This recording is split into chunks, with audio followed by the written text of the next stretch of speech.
Ne passe pas s'il te plaît sans écouter ces paroles. Je sais que tu as des tas de préoccupations, mais c'est important. Ce qui nous rend mauvais service, c'est quand on se croit toujours avoir raison, penser sur l'autre qu'il a tort et attendre ce dernier revient nous demander un avis sans aucune offense commise. Si le silence te permet réellement de méditer, n'oublie pas de vérifier tes souvenirs mal faits et pense à embellir ton présent.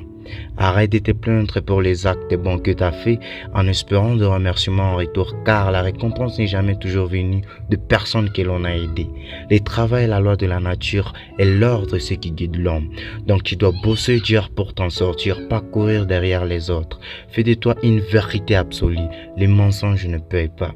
Fais attention à qui tu relates tes problèmes, car ça part du mal quand tu prospères et ça réjouit le cœur quand tu chutes. Le charisme n'est pas synonyme de montrer un visage férié. Un sourire peut aussi déstresser ton entourage. Même si vous vous battez intérieurement pour 1000 batailles, donnez 1000 sourires à l'extérieur. Il n'est pas bon d'agir sans réfléchir. La colère est la mère de l'erreur qui fait sentir les côtés amers du goût de la vie. La vie nous présente tous ces plans, mais c'est à nous de mieux construire notre survie. La notion de la vie est comme un combat de boxe. Il faut essayer de rester debout, encaisser les coups et apprendre à vivre avec des cicatrices. Le monde tout entier est dominé par les diables où l'impose ses lois. Les querelles, la jalousie, l'apostasie, ainsi de suite. Et seulement ceux qui sont connectés à Dieu peuvent vaincre ces choses énumérées.